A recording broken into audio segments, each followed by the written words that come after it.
Something that I think we all actually need to learn about, but unfortunately, as we get older, it becomes a more relevant topic. And I'm going to share with you today some things that I think can be vital to do what I would bet every person in here would like to do, which is to stay right where you are, right? You want to stay independent. You want to stay where you are as long as you can, right? That's a big commonality that I have found over the years working with older adults. So one thing that I want you to think about is, how has your mobility changed over the years? And I would say, go ahead and chime in. What have you noticed? When have you noticed that things have changed for you? Yes? About 5 years ago. Did something happen, or you just started kind of feeling? My children started to talk to me more about doing something later on. Yeah. And I had a stroke out of the blue. I'll kind of recapture what she said so that everybody, yeah. And I was alone, but I always wore a life alert since my husband passed away. Yeah. So I pushed that, and it works. The life alert. Yes, young people should use them too that live alone. But I pushed it. It took me to the hospital, and my children didn't know what to do, and they wanted to make sure they did the right thing. And basically they did, but instead of giving me think they meant to do it the right way. Some of the things I would have done. I have osteoarthritis in my toe. And I was like, this was a couple years ago, and I was like, in my one toe, your body breaks down. It just does. And that's what we can be sure of, right? It changes, it breaks down, it doesn't work the same. And so when we think about that with regards to fall prevention, so to me, fall prevention, we talked about independence, right? Stay at home, stay independent for as long as you can. There's little things that you can do. The first thing is looking at your health. Did anybody else want to chime in about when they might have noticed that things started to change with their mobility, the way they got around, and what that experience was like for you?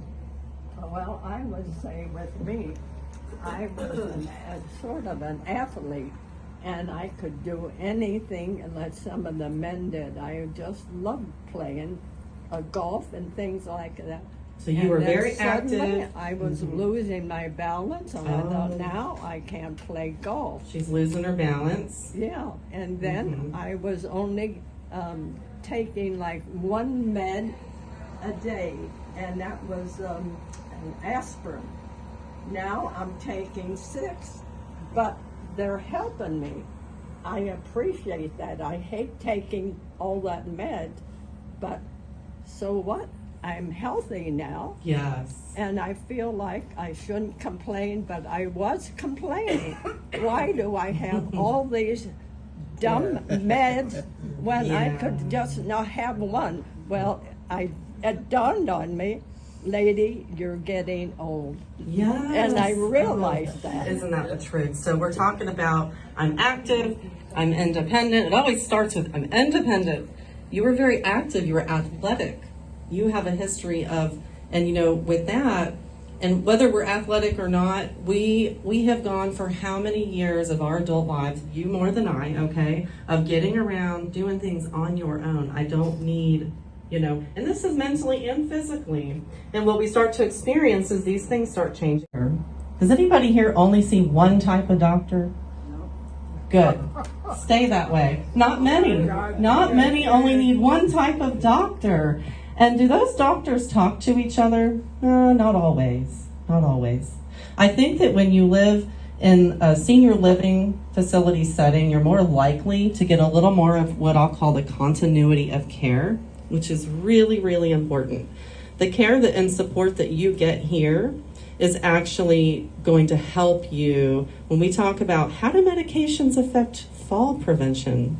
Well, when you have a number of different doctors and maybe they're not communicating with one another and you're not thinking, well, do they know I'm on all of these other meds, right?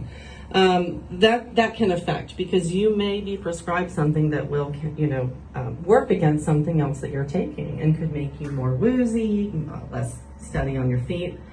Again, I think that the tendency for that to happen while you're living in a place like this is probably a lot lower likelihood, because you have people here that are supporting and overlooking some of those needs as they come up, right? Okay. I was out for about 5 hours. Oh no.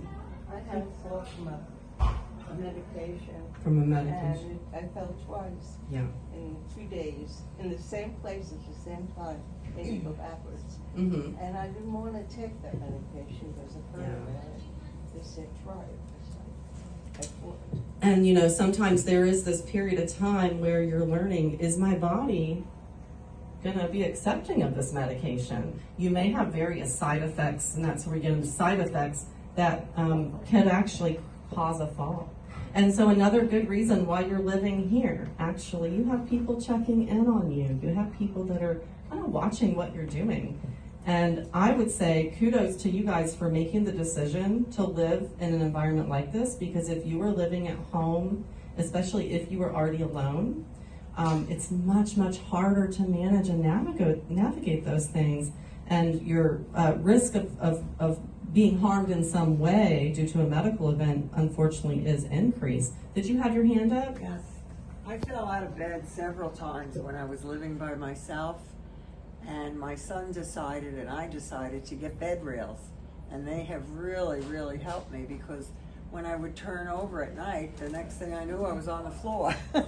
And the bed rails really So really bed help. rails on the bed. So now we're talking about, okay, the moment